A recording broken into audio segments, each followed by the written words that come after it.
Morning, everybody. Welcome to the First District Court of Appeals. We have two cases to be argued today.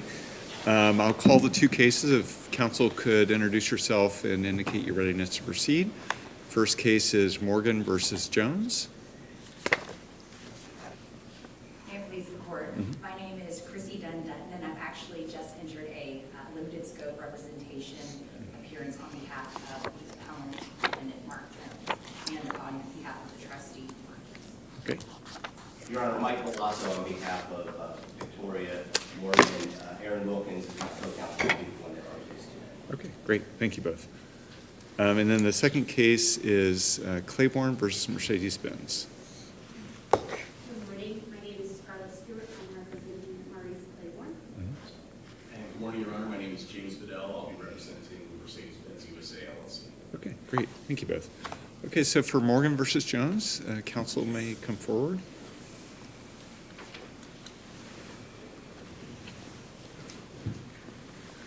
You're ready for me to? Yes, please, please.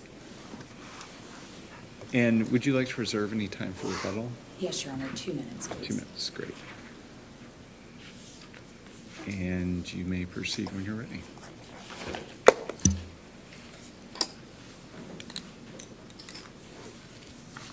May it please the court, as indicated at the beginning of just a moment ago, I have recently been retained to enter a limited scope representation appearance on behalf of appellant Mark Jones, as well as the trustee of the Mark Jones So does Trust. that then acknowledge that the trust was improperly being represented by Mr. Jones in his briefing? Yes, Your Honor, I do believe that it would be, the trust would need counsel to make the arguments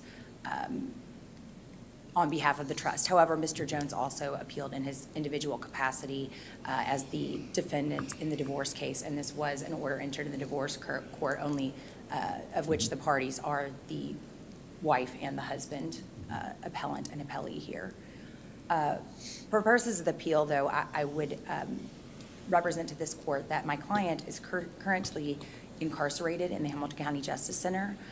On October 10th, he was picked up upon a body attachment order with respect to the contempt orders issued in this case, and therefore I was only recently retained to appear in this oral argument to represent to this court that he would like to submit on the arguments made in the briefs. And I have reviewed the briefs, and I have reviewed a fair amount of the procedural history. However, it is a pretty lengthy case, and given the time constraints as stated in my appearance, I don't think that under the time constraints I'm able to independently verify the facts or legal arguments made. However, I do understand the arguments to the extent that this court has questions as to what Mr. Jones is arguing. If it would be of help to the court to clarify any of the points he's making, I believe I have a good understanding of what he's trying to argue to the court and to represent what he is asserting to the court. But otherwise, he would just ask to submit on the arguments in his briefs. And I do want to reserve the 2 minutes for rebuttal in case anything needs to be clarified. Okay, any questions? Okay, thank you. Thank you, Your Honors.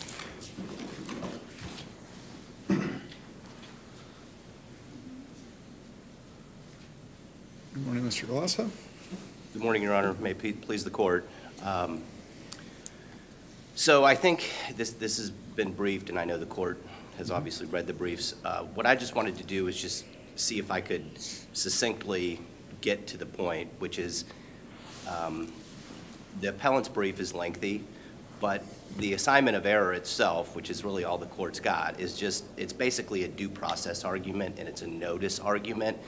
He's claiming that he didn't receive notice of certain proceedings or that certain things weren't served upon him. But it's done in a cursory fashion, and there's really no evidence to support any of that. But in the background, as Ms.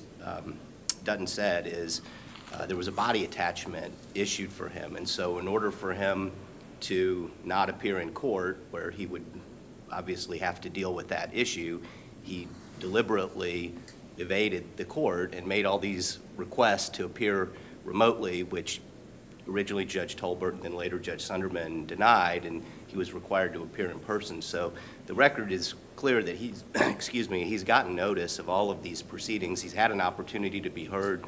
He was properly served. I believe that his actions on behalf of the trust are a nullity because it's the unauthorized practice of law, and that would extend to the notice of appeal to that extent.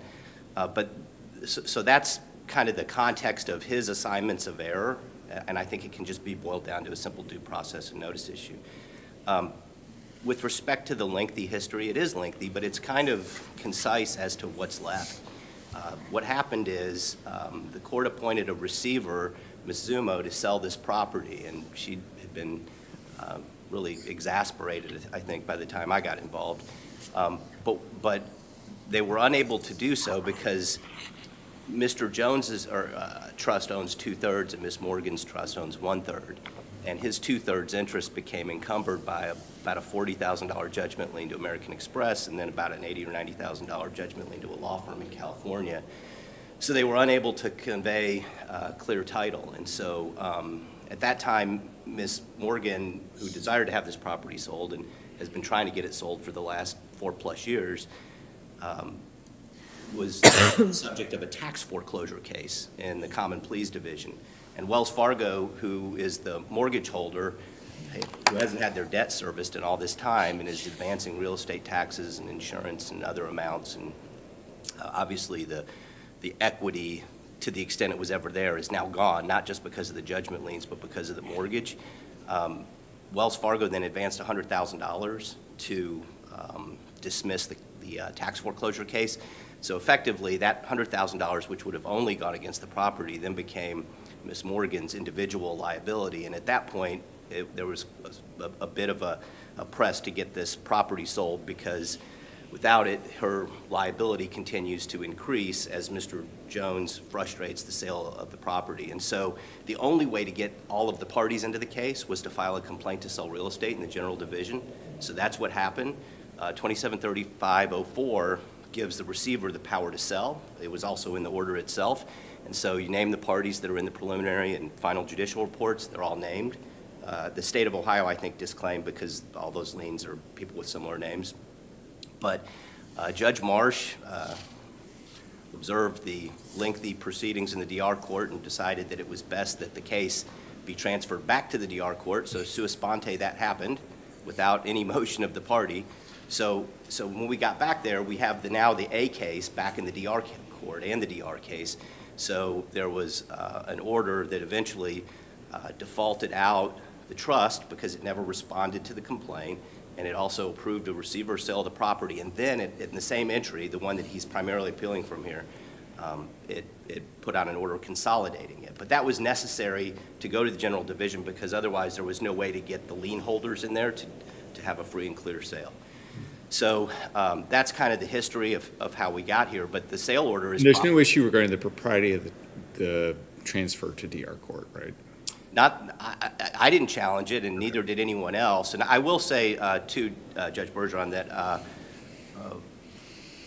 American Express defaulted. Fifth Third defaulted because they have a satisfied but unreleased lien, so it's kind of neither here nor there. But right. The attorney for the law firm that's the lien holder participated, consented to the sale. Wells Fargo consented to the sale. Everybody wants this thing to go forward but right. Mr. Jones. And so, otherwise, the only other thing that I had on my list that was in his brief was he's also attempting to, again, appeal a different order in addition to what I will concede is a final appealable order, which was the sale order. That's final appealable order. But the other order, substituting receiver, I think would need to wait until the proceedings are complete. He then argued in his reply brief that it's interlocutory, so it merged into the final judgment, but this isn't a final judgment. This is just, it's a final order because of 250502, and it's specifically listed in the statute as affecting a substantial right. So the sale order is final for that reason, but it didn't make all these other things final. And even if it did, there's no challenge to it other than he doesn't like it. I mean, the original receiver was substituted, and I'm just not sure that there's anything in the brief that raises any type of legal error. Great. Thank you very much.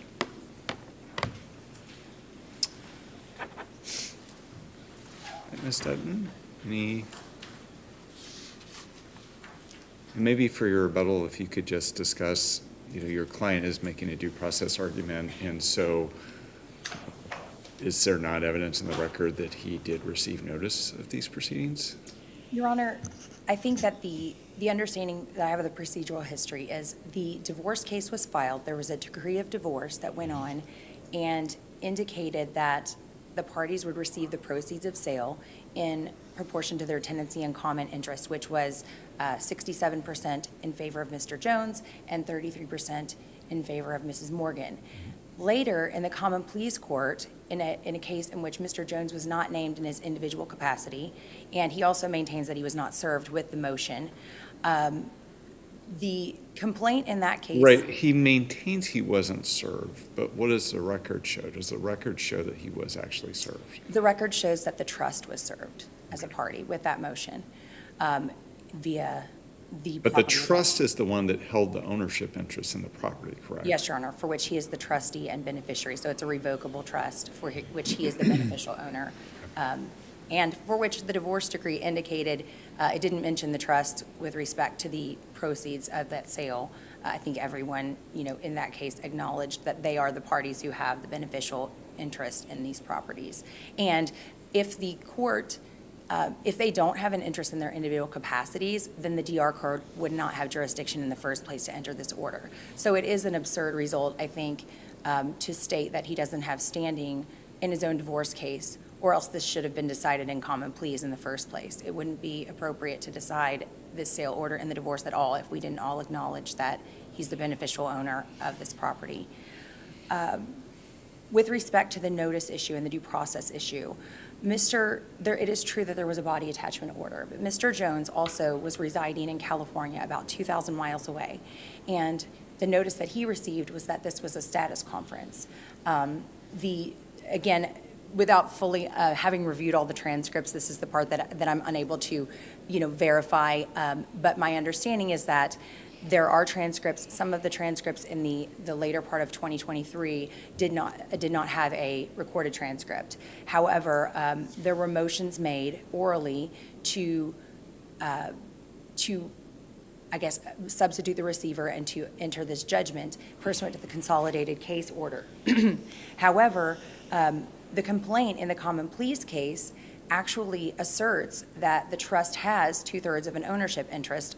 The Jones Trust has 2/3 of an ownership interest, and the Morgan Trust has 1/3 of an ownership interest.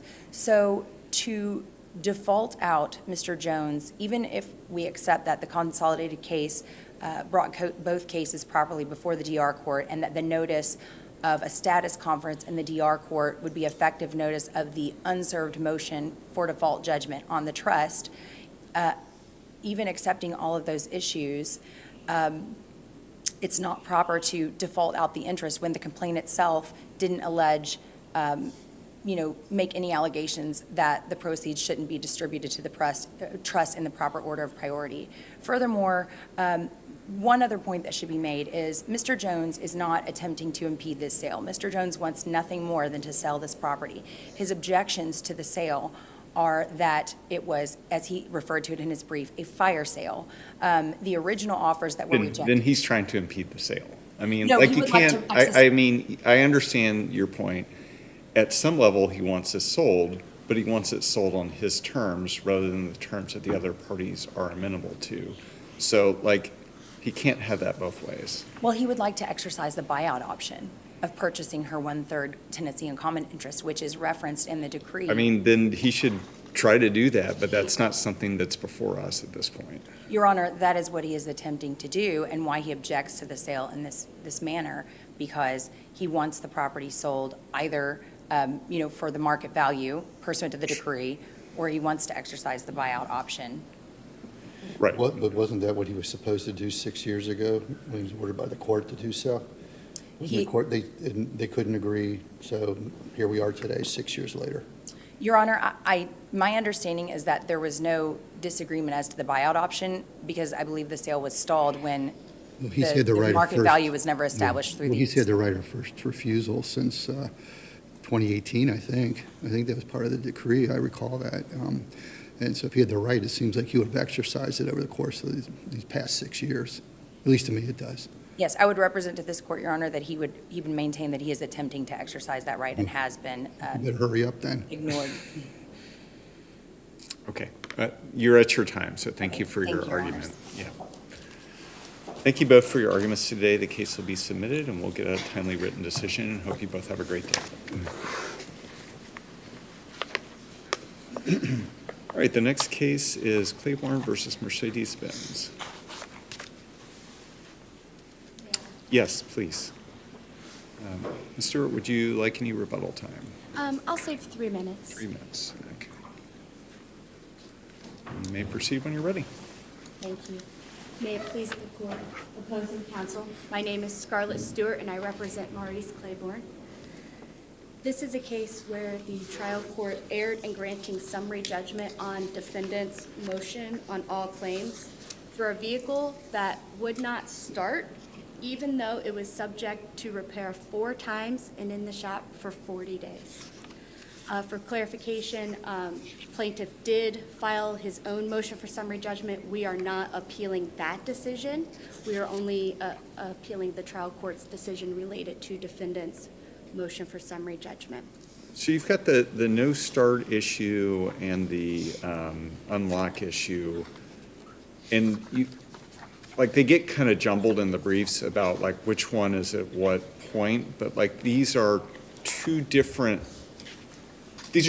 problems. Like, I understand that there may be some commonality that might link those with a fuse or whatever.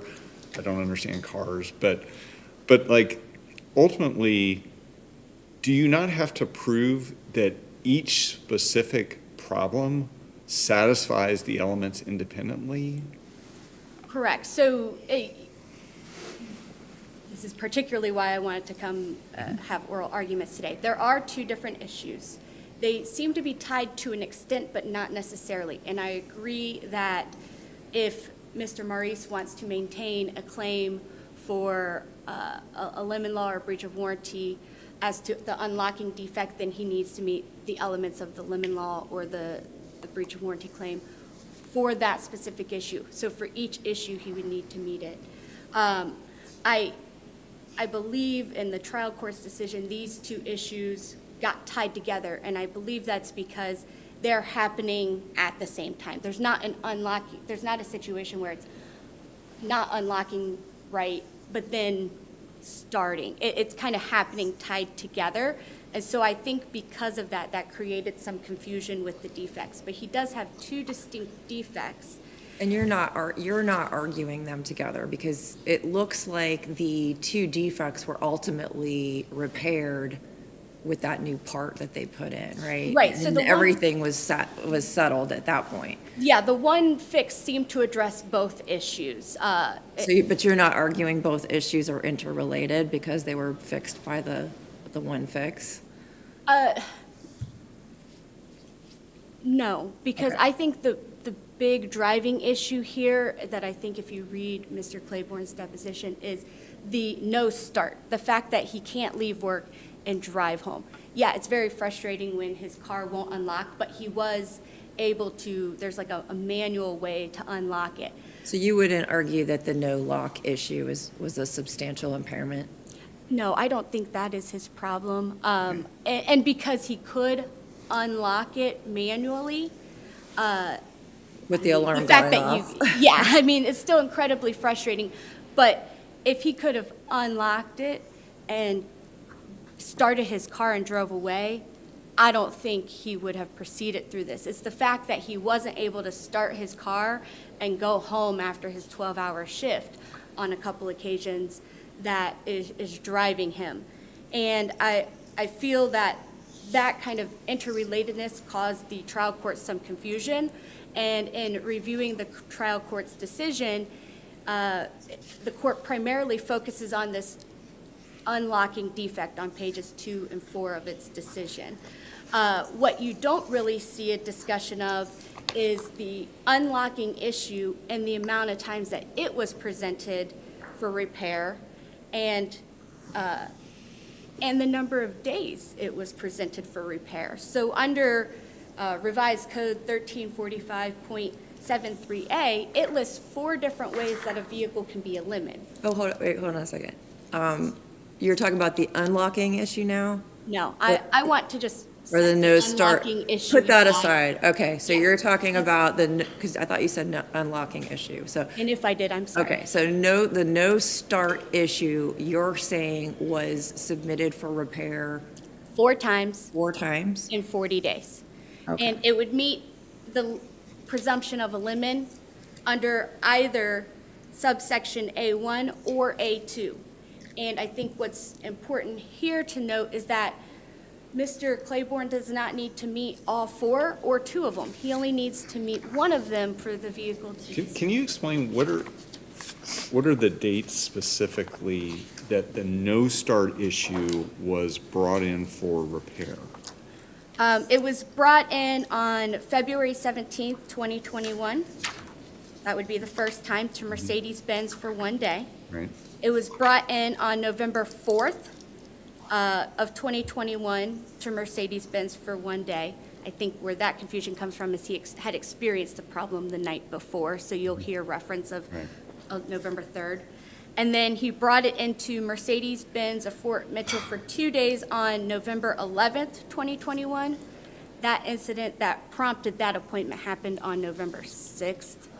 And then he brought it in for the 4th time to Mercedes-Benz of Cincinnati on November 29th of 2021 for 36 days. And you're saying on all 4 occasions, he tried and was unable to start his vehicle? Is that what you're saying?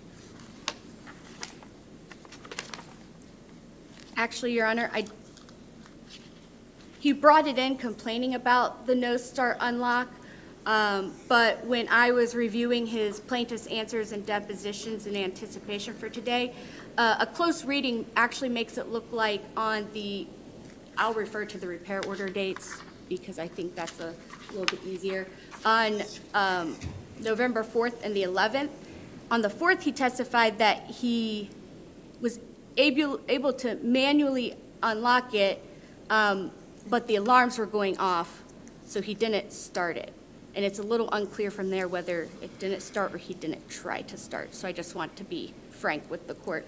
And then on. Well, I guess that's where my question was going. Like, it seems clear, based on what he said in his deposition, that one of these dates, the 4th or the 11th, they weren't trying to repair the no start issue. That's my question for you. Like, was he acknowledging in his deposition that the no start issue was not an issue at one of these repair dates? And upon second read, it seemed a little unclear to me. And how I will kind of address that is even if both November 4th and November 11th, it was not there for the no start, he still meets the presumption of 30 days out of service because on 11/29 of 2021, he took it there and it was there for 36 days for the no start issue. So is it your position that if you hadn't had chronic issues, you just bring the car in because of something's going on with it, and it takes beyond 30 days, that's sufficient to establish a lemon law? Correct. I think Royster really highlights that section of the lemon law where it talks about the fact that a vehicle is out for 30 days. That is what makes it a lemon, the fact that they're deprived of the vehicle. Let me ask you, ma'am, it sounds like the issue's been remedied. They found the pins that were separated. So what is, does Mercedes-Benz, are you arguing they still have to purchase the car back, or what is he looking for? Yes, I believe he's still entitled to remedies under the lemon law, Okay. or even if a jury was to find maybe it doesn't rise to the level of a nonconformity or something, he would still be entitled to remedies, which is generally cash under the breach of warranty. But tying off Judge Winkler's questions, what remedies? Like, what are his damages that he could reasonably, like, if you win, go back to a jury and reasonably ask for? So under the Linden law, he would be entitled to ask for a repurchase or a replacement. And that, I think, is supported by the Royster case, because in that case, there was an engine defect that took more than 30 days. My recollection was it was about 40 or 45 days. And then it was remedied. And so when the Supreme Court was looking at it, that vehicle had been fixed for quite a long time. Yet the court was still saying the Linden law is designed to protect consumers in these situations, and the fact that a vehicle is out of service 30 days, that is what makes it a limit. The fact that the consumer has been deprived of the ability to drive their vehicle for 30 days.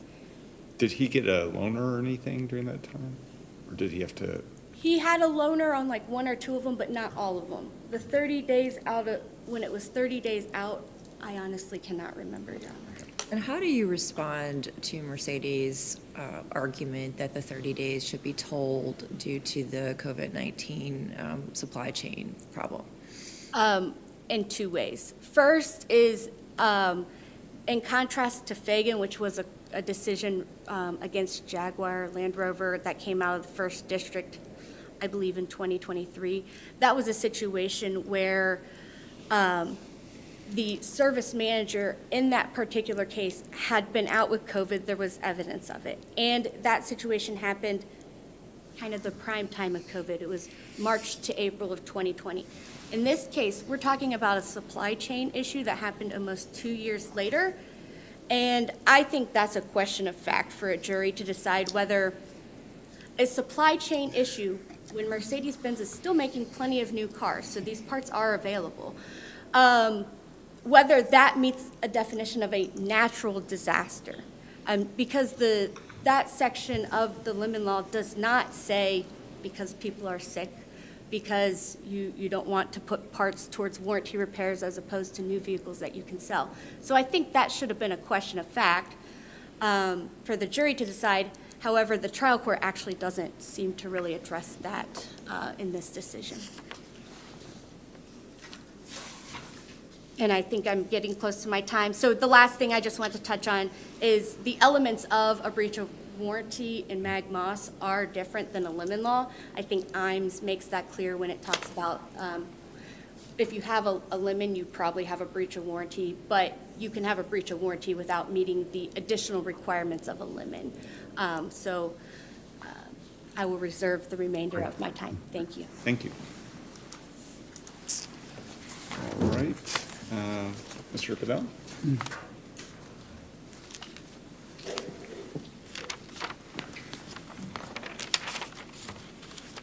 Morning. Morning. May it please the court, opposing counsel. As I said earlier, my name is James Bedell, and I represent Mercedes-Benz USA LLC. Now, there is one fact that is dispositive to this appeal that I want to highlight, and that is that Mr. Claiborne's vehicle did not have a nonconformity, as that word is defined under Ohio law. A nonconformity in Ohio is a defect that substantially impairs the use or safety of the vehicle. Now, I'm interpreting from opposing counsel's opening argument that And I think like her whole point is that's a jury question. Like, how do we evaluate that question without stepping into the shoes of the jury? And I think it's a bit of a threshold issue in the sense that opposing counsel and Mr. Claiborne seem to want any defect, any allegation of defect to be a question of fact when it needs to raise to a level of severity in order to be considered. She's focusing here on the fact that he couldn't start the vehicle. Now, wouldn't that impede your use of a vehicle, not being able to start it? If your car never, ever started, Well, I would probably I think but I think Judge Cross's question is, it's not just never, ever start, then you can't even get it off the lot, right? But it's, if there is a chronic issue where the car is not reliably starting, that does seem to substantially impair the value, use, et cetera, of the car, right? And if it were a chronic issue, that might be an interesting question. But in this case, it was not a chronic issue. Mr. Claiborne testified at his deposition that a grand total of 2 times he was unable to start the car. But hold on a second. So, I mean, I'm just trying to understand how we evaluate a limit law claim. So we look at whether this was like a substantial defect, right? And then you either have the multiple repairs or you have that it was in the shop for more than 30 days. So he had a no start, he couldn't start his car. You're arguing it's not a substantial defect, but also it was in the shop for more than 30 days, right? So that is also another, that's a good question, because one other thing I'd like to clear up for the record is that during the fourth attempt, during the fourth time that Mr. Claiborne presented his vehicle for repair, the Lemon Law only allows for if the car is out of commission for 30 days within the first year of ownership. So I believe opposing counsel said that on the fourth trip, it was in the shop for 36 days, but only 29 of those were within his first year of ownership. So I believe that even the 30 days doesn't matter here, because Mr. Claiborne does not satisfy within his first year of ownership. Now, to back up. Only 29 of the 30, how many days? You said his car was out of commission for how many days? So that was, on the fourth trip, it was 29 days, and on that day, the car was still in the shop, but his first year of ownership had expired. And the Lemon Law only covers how many days the car is out of commission by reason of repair within the first year or first 18,000 miles, whichever occurs first. So your argument on the COVID tolling wouldn't even matter with that? If that's if you Okay. accept that interpretation, All right. we don't even need to reach the COVID issue. Okay. I think the COVID issue, to me, sounds like a stretch, given the timing of it. I mean, it'd be one thing if this was under, like when we had tolling orders from the Ohio Supreme Court, and we had governmental restrictions on COVID in early 2020. We're talking about the end of 2021. There weren't any such restrictions that I'm aware of. And for that, what I would say is that, when you talk about supply chain, we're certainly. I understand supply chain issues, like we're all aware of that, but like, unless you can point me to something that says some supply chain issue operates to toll this, then I think it might be best to focus on other arguments. Sure, we can put that aside for the Yeah. moment, because I do want to get to Judge Cross's question regarding, a defect, and at what point does it become a defect? Mr. Claiborne complained that he could not start his car. One thing I also want to clarify for the record is that his car can be started in multiple ways, and it seems that his chief complaint was about his inability to start his car using the application on his phone.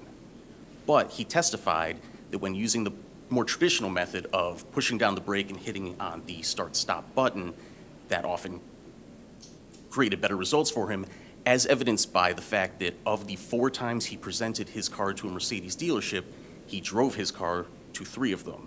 And he even was able to take liberties such as postponing the day by which he would bring the car in based on availability of loaners, or based on his own personal schedule, based on regular maintenance intervals. There was one situation in which he delayed it because he'd already been scheduled for his 10,000-mile maintenance, and so he figured, I can still drive the car in the meantime.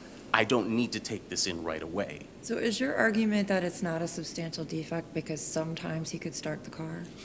My argument is a little different. Okay. It is that it is not a substantial defect because virtually all of the time he could start the car. He was only precluded from starting his car for a period of, I believe, about an hour or so in February 2021.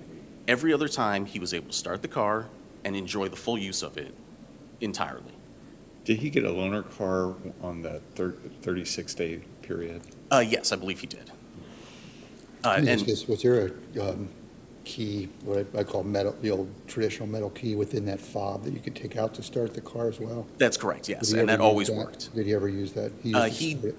He would on certain occasions. There were times when it seemed like he just preferred not to, and so he would leave the car unlocked. But from his testimony, there was never a situation in which he was unable to unlock the car. At least one of the methods always worked. It just about would set starting? the alarm off, right?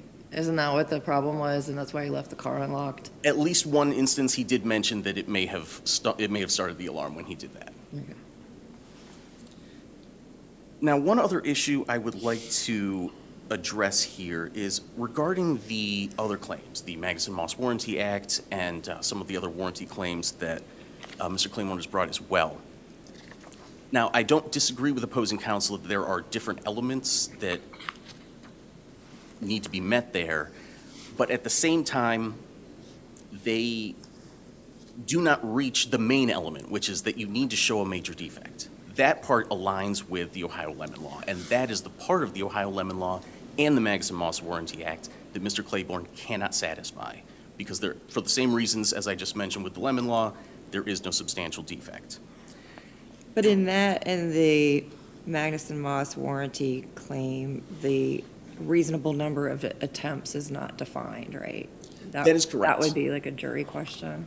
So in that particular instance, and that actually raises a great question that I meant to address earlier, which is that this reasonable number of attempts, it seems that opposing counsel is arguing that if you can meet this 30-day threshold, at least in this particular example, this 30-day threshold, that you automatically can qualify for a Lemon Law, but that kind of rewrites the Lemon Law. The Lemon Law imposes liability against a manufacturer when a nonconformity is not repaired within a reasonable number of attempts. And the 30-day provision falls into a subsection of the law which defines when we presume a reasonable number of attempts has occurred. But if you back up to the main portion of the statute, you still need to show that a nonconformity was not repaired within a reasonable number of attempts. So if we're not talking about a nonconformity, it does not really matter whether we've presumed a reasonable number of attempts has been made, because there's not a nonconformity, and that does not entitle relief under the Lemon Law. That's the threshold issue under the Lemon Law, is the nonconformity. Yes, that's of it. correct. And you're saying same thing for the Magnuson-Moss warranty. That's correct, claim. yes. If there is no nonconformity, all of our discussion about how many days it's been out of commission and everything like that it's just not a question this court needs to reach if there's not a nonconformity with the vehicle. Lastly, I do want to, this was not quite addressed on opposing counsel's argument, but regarding the CSPA claim, Mr. Claiborne has brought a CSPA claim. Now, the CSPA in Ohio is a statute that sounds in fraud. That is situations where there's a warranty presented and hypothetically the manufacturer does not honor it. The facts do not support any relief under that statute here, because every time Mr. Claiborne brought his vehicle to Mercedes, they inspected it, they took it in, they provided loaners when available, they honored the warranty, and even at his deposition, Mr. Claiborne acknowledged that he felt that they honored the warranty. Whether he wants to have a question about the craftsmanship or the timing or anything about that is not CSPA territory. This is simply about whether Mercedes fulfilled its obligations under its warranty, which Mercedes believes it did, and Mr. Claiborne has agreed at his deposition.